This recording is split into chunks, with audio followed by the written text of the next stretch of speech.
do me a favor and ignore the possible fire hazard behind me. It'll get dealt with. There's just not a lot of possibilities for cord management in a sparsely outletted area of the garage that I'm in. There's not a lot going on. Ugh. What? Anyway, because I'm literally crashing and burning as we speak. Hi, I'm Sophia and I draw animals, and today we are doing some freaking doodles in paint pen. Gonna be real with you, I only filmed 2 of them. I was gonna film the 3rd little drawing that's on this page, and I didn't get around to it because my phone died. And I don't have a long charger anymore. I drew a little like leafy / weedy sea dragon, and I drew this like translucent cute little tree frog. Don't remember her name. Don't come for me. I draw animals. I love animals. I'm not an expert on animals, though you might think that. Let's walk you through the actual drawing process. I'm probably gonna yap at you. Deal with it. Love you to death. Thank you guys for all the love on my other platforms.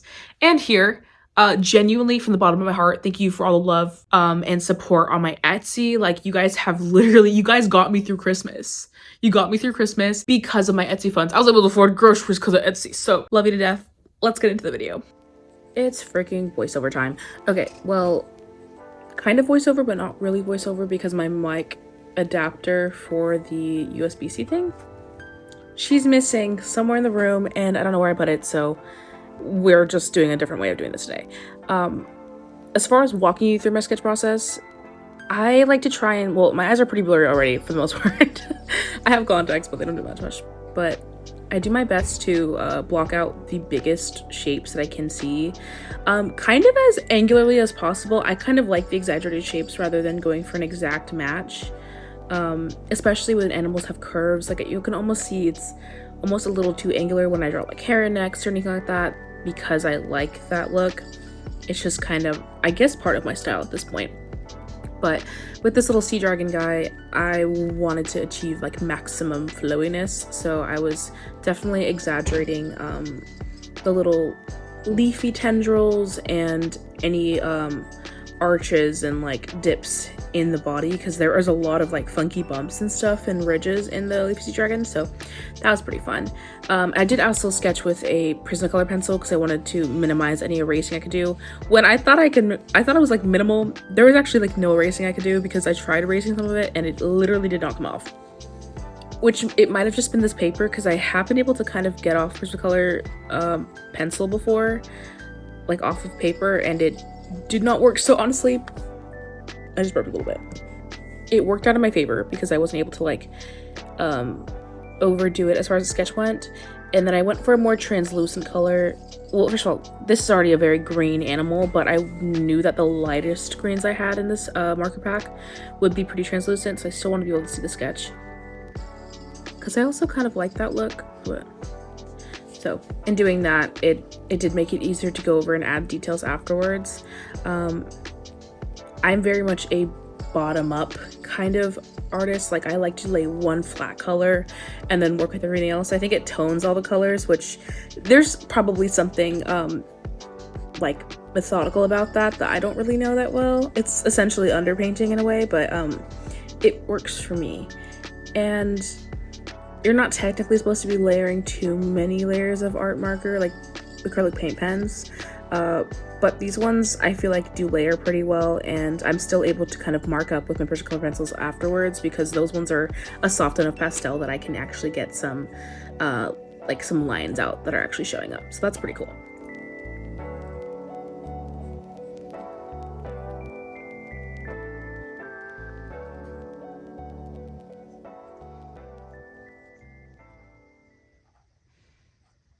Now I'm taking that same pen and doing like really skinny, very, very fine lines. And obviously it's not like the skintiest line, but I wanted to make sure that they were visible but not taking up too much space, because I am going to add color in between them afterwards. Whether that's like a highlight or what, don't really know yet at this point, but I do figure it out eventually. But the whole point is to kind of like get my shadows in there as best as I can, because it is almost backlit since it's translucent as an animal, like light comes through those little tendrils and stuff. But I really liked how those lines turned out a lot. I think it added a lot of texture, and we know how much I love texture.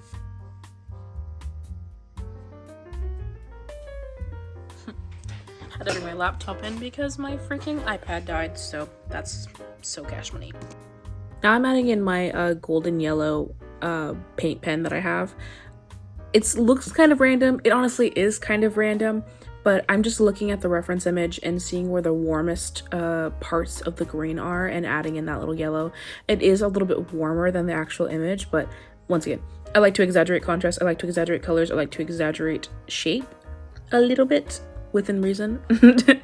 And I find that I really like how this turned out. Like, I really enjoy how much that yellow pops against the bright green, and I think it almost looks like orangey, but it still mixes because they're translucent when they're that light of a shade, and I just think it looks really good. I'm very proud of it.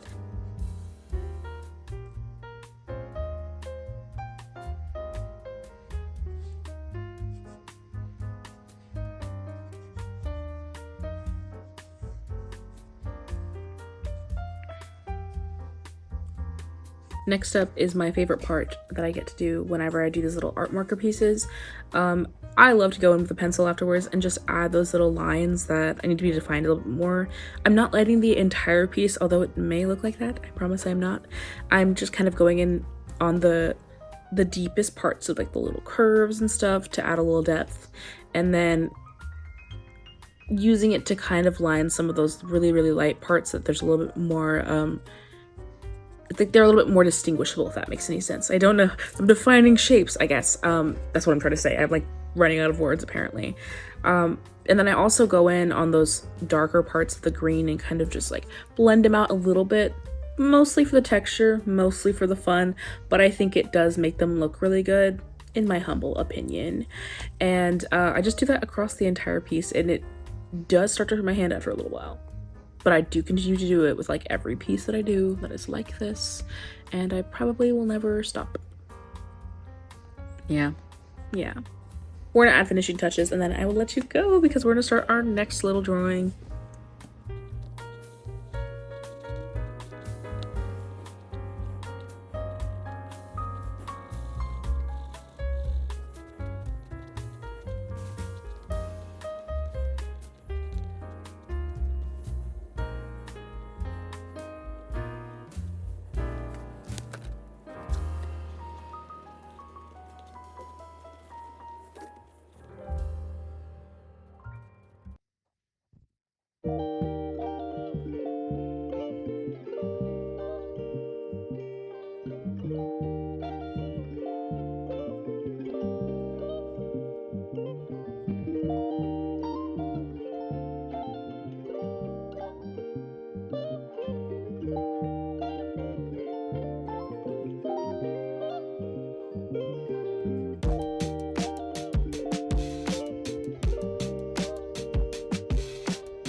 Now I'm starting the sketching process for this little tree frog.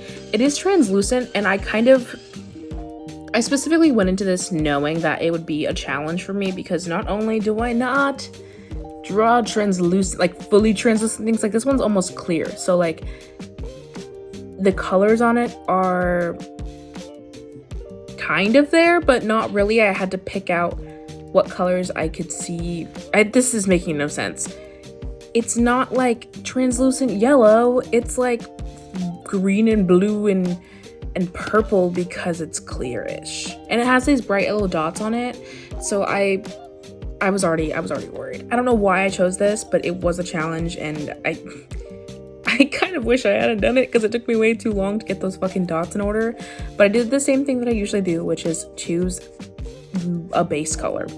I thought that purple would be the better base because it's like the darkest one I had, and I wanted to layer any of the lighter colors on top so that the purple would still shine through a little bit. That way everything looked relatively cohesive. Also note to self, don't use these markers in long strips. Like, it's better to do short ones, otherwise it's not as juicy. Don't know why I was doing that, but I did. You see me correct myself afterwards. But once I lay down this purple, I'm going to start blocking out these little cells of different colors. So I'm blocking out little shapes that have blue from where I can see, and it looks like the shadows were kind of blue and the highlights were in green. So I'm just kind of like fucking around and seeing what works and kind of looking at this image and not really listening to it, even though I probably should have. So a good portion of the outlet is going to be in blue, and then I'm going to go in with that kind of sea foamy green color I have and fix things up. This was an experience for me, genuinely. So yeah, you can see how translucent that is. Doesn't look great. I feel like I lost so much confidence after doing this one. I think it turns out cute in the end, but the process had me stressed out. Like, I genuinely did not believe this was going to come out as cute as it did in the end, because the middle ugly stage was so ugly. I was definitely not trusting the process, and sometimes the process makes it hard to trust it. Like, I did not feel very good about this until it was done. Yeah. You see what's going on. You see it. So I will be back when we are doing the dots, because that was a process in itself, and I need to walk you through that a little bit.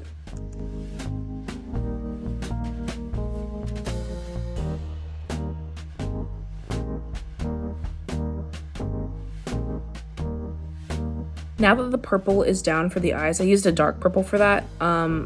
I went in with an indigo blue pencil, just to darken it up, because it wasn't exactly black in the image, and I don't like to use true black on many of my drawings. I like when things are kind of within a color palette that is very saturated, and when you saturate certain dark colors, they don't look black to the eye anymore. They look like a very, very dark brown, a very, very dark red. You freaking know. Why am I telling you this? I don't know.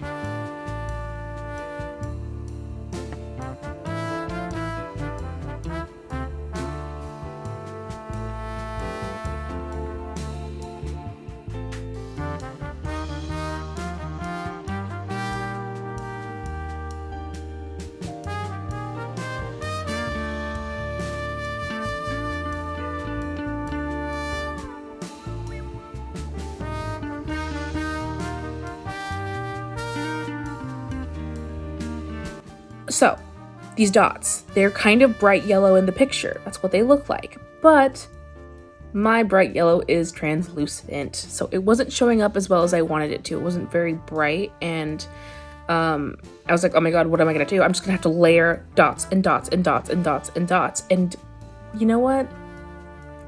That's exactly what's gonna happen after I do this line work. And also, side note, I wish I hadn't done the line art in this like purple again. I wish I had gone in with like a light blue, like something more periwinkle.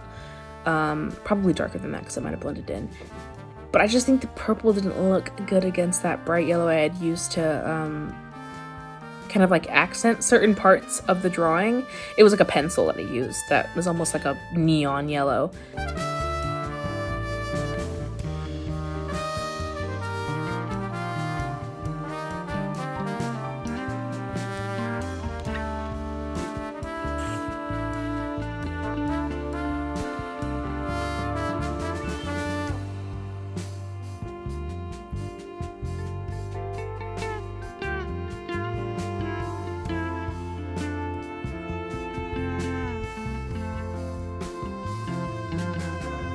Guys, we're back to the dots because the dots are going to take over my life. I used this pinkish color to kind of lay a lighter layer of color on top, and I didn't want it to look white, so I did that, and then I did another very, very, very, very light yellow on top, and I used that as a highlight for some areas, and I think it finally made it work out well because that was just light enough to actually have the dots come across as light yellow and not as like a weird little greeny color, so that worked out pretty well in my favor.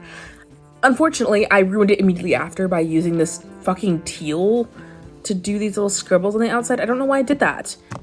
But we're done, so let's go meet Outro Sophia.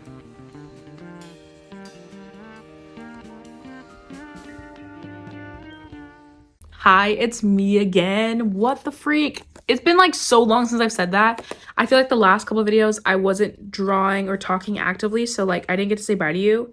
And also I barely said hi to you. And then I think the Christmas video, I was just like dead. This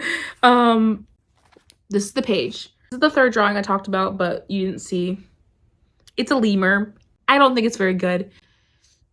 It's there. But here's the other two girlies, the little sea dragon and the tree frog. Love. Please let me know if you'd like this as a sticker, because honestly, whether you like it or not, I might have to make it into a sticker. I might even have to make the sea dragon into a print, because I just adore. I just love how orangey that yellow came out because it was next to those bright greens. Very proud. I needed this, genuinely. And guys, I finished this fucking sketchbook.